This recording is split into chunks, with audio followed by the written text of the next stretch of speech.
உழுதுண்டு வாழ்வாரே வாழ்வர், மற்றவரெல்லாம் தொழுதுண்டு பின் செல்வர் என்று நமது வள்ளுவன் சொல்லுக்கேற்ப இந்த மண்ணில் இந்த சேற்றில் கால் வைக்காமல் சோற்றில் கை வைக்க முடியாது. விவசாயிகள் தான் நமது கடவுள், விவசாயம்தான் நமது பிரதான சேவை. மண்ணு சும்மா இருந்தாலும் பொண்ணு சும்மா இருக்கக்கூடாது அப்படின்னு சொல்லுவாங்க. பொண்ணு சும்மா இருந்தாலும் மண்ணு சும்மா இருக்கக்கூடாது அப்படின்னு சொல்லுவாங்க. மண்ணும் பொண்ணும் சும்மா இருக்கக்கூடாதுன்னு சொல்லுவாங்க. ஏன் அப்படின்னா இந்த உணவு தான் ரொம்ப முக்கியமானது. அந்த உணவுக்காக நாம் விவசாயம் செய்கின்ற வேண்டும். இந்த நெல் பயிர்களை நாம் நட்டு அதற்கு தண்ணி பாய்ச்சி அதற்காக களை பறித்து எவ்வளோ கஷ்டப்பட்டு ஒவ்வொரு பருக்கையும் நாம் உருவாக்குறோம்.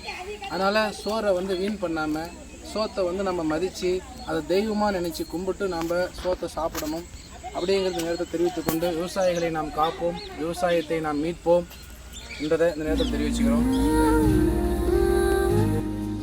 தென்னாடுடைய சிவனை போற்றி, எந்நாட்டவர்க்கும் இறைவா போற்றி. உயிரின் ஒளியாய் உலாவும் பரமன், மக்களை காப்பவன் செல்வராசு மகான்.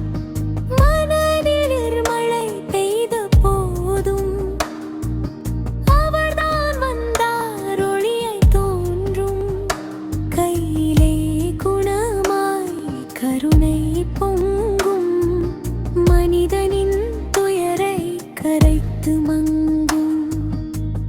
வாயில் சொல்லில்லை பார்வை தான் வேதம், மூச்சில் மறைந்திருக்கும் உயிரின் நேயம். நோயின் நிழலில் நம்பிக்கை நட்டார், சித்தர் வடிவில் கடவுளை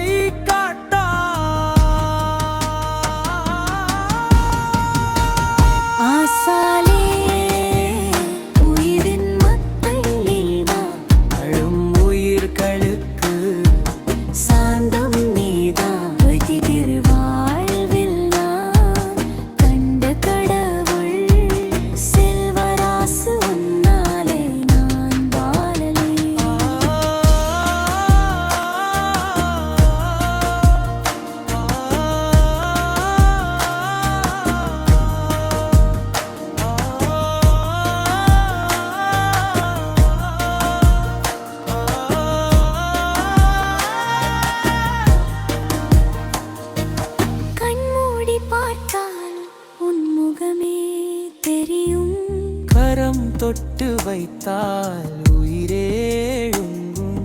மூலச்சக்தி போல் பாயும் உன்னாவி, மரணத்தையும் மயக்கும் உன் பாவி.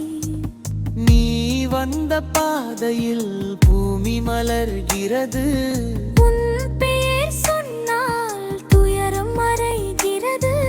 வர்மத்தின் வாக்கு உன் மூச்சில் ஒலிக்கிறது, மனிதனின் இதயம் உன்னாலே நிறைக்கிறது.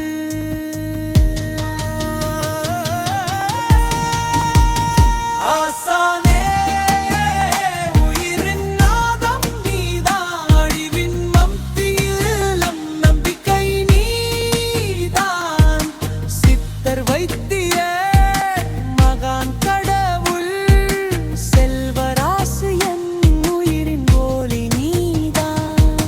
தென்னாடுடைய சிவனே போற்றி, செல்வராசு ஆசானே போற்றி. மக்களின் மனதில் என்றும் நீ வாழ்க, மனித குலத்துக்கு